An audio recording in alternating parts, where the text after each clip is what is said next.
Welcome to AI on the Block, featuring Max Ledger and Allison Hashwell, presented by Evolve Blockchain.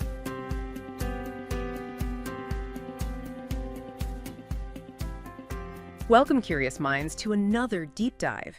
Today, we're taking a magnifying glass to, well, a topic that's generated a lot of buzz, tons of speculation, and frankly, a fair bit of confusion: NFTs. We want to go beyond just the headlines and, the fleeting trends to really look at where non-fungible tokens are truly headed.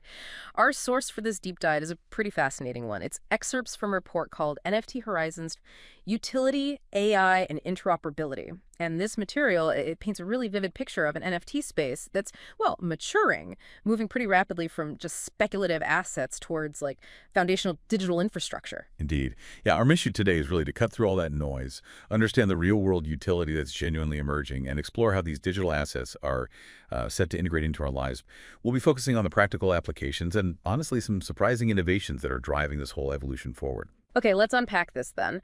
A major hurdle for NFTs, it's always been how they're kind of stuck on their own blockchains, right? Isolated. The report talks about them finally breaking out of these silos. But, isn't interoperability still a pretty significant bottleneck across the broader crypto world?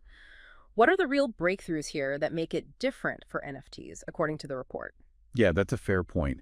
But what's truly fascinating here is how much progress has actually been made specifically for NFTs. The report really highlights the rise of these dedicated projects, think Polkadot, Cosmos, and also Layer 2 platforms, all specifically designed to let NFTs move and, be used across multiple blockchains. This isn't just theory anymore. It promotes genuinely seamless transfer and unlocks a much, much broader utility. So if I'm, say, a gamer or just someone holding digital assets today, how does this cross-chain thing actually translate into a better experience for me, practically speaking? Right. It means that in areas like gaming, these cross-chain bridges are becoming absolutely essential. Players can now move valuable digital assets, maybe an NFT you own on Polygon, over to completely different gaming ecosystems without any real hassle. This fluidity, it's a total game changer. It removes a huge friction point and makes the whole digital experience feel much more, well, integrated. So it's not just about owning a cosmetic skin. It's about possessing assets that directly influence how you play and that you can actually trade or leverage financially. Can you give us some examples, specific titles where this really deep shift is actually happening? And beyond just the individual games, the report mentions this convergence with DeFi. How is that genuinely changing the landscape for players? Certainly, yeah. Titles like Illuvium, Sorare, and Gmarket are really leading the charge here.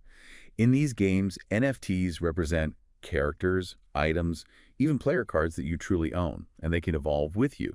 And connecting this to the bigger picture, that convergence with DeFi, decentralized finance, yeah, that is indeed a game changer. Players can now actually stake their NFT collateral, their valuable in-game items, on platforms like a Hive Horizon. Why? To access liquidity, get a loan, without having to sell their prized assets. Wow. So your rare sword could be collateral. Exactly. Imagine that. Holding a rare in-game item that also functions as collateral. This, combined with those cross-chain bridges we talked about and wider Layer 2 adoption, is making NFT gaming much more accessible, more user-friendly, and is pushing it way closer to mainstream adoption. Okay, that sounds like a massive shift for creators too, especially with those smart contract royalties you mentioned. But does the report highlight any new challenges or potential pitfalls that come with this automated system or, other aspects of NFTs in the creative fields? That's a really important question. While these smart contract royalties were becoming standard, and they automatically pay artists on secondary sales, which is huge protection, the report does note that creators need to be super clear about the scope of the rights being transferred with the NFT. It's a powerful tool, absolutely, but like any new tech, clear communication about the terms, what you actually get, is really key. Right, clarity is crucial. And for fans or consumers, what unique utility are NFTs offering now in, say, the entertainment space? Beyond just being a digital collectible, what's truly different or engaging? Well, the entertainment sector is leveraging NFTs for some incredibly unique experiences. We're seeing them used for things like exclusive access to concerts, maybe backstage passes, or even providing voting rights and creative decisions for a band's next album or a TV show storyline, and offering dynamic digital collectibles, ones that maybe evolve or unlock new content over time tied directly to the media you consume.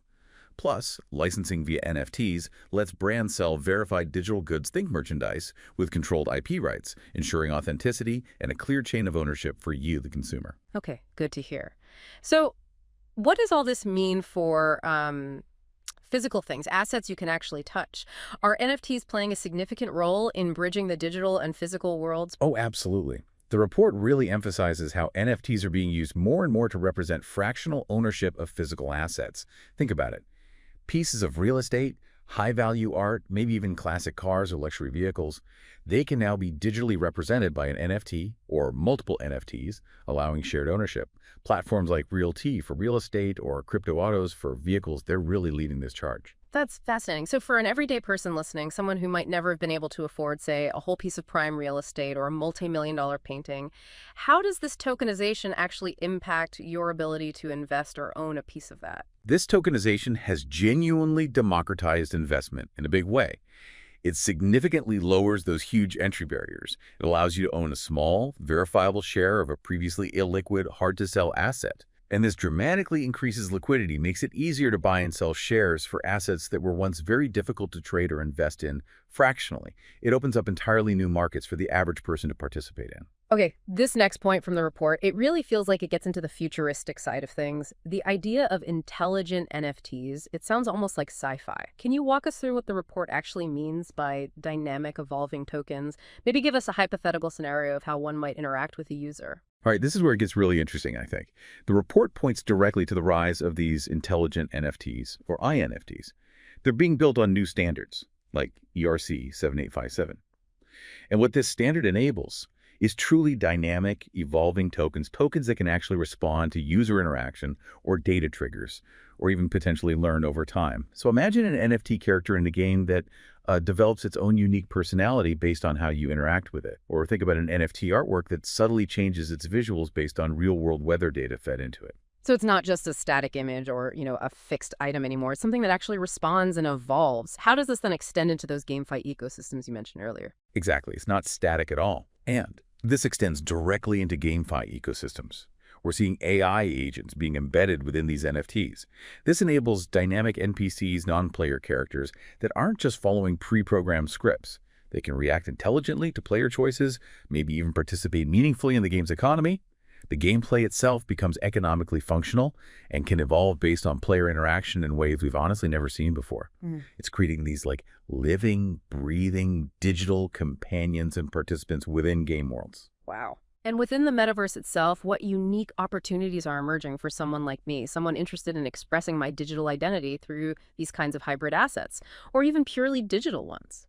Well, digital fashion in the metaverse is really being embraced in powerful new ways. It offers opportunities for you to wear and trade exclusive virtual items, clothing, accessories that might have that tangible link to a physical counterpart, like the Nike example. Or they might simply be rare and highly collectible purely within the digital realm.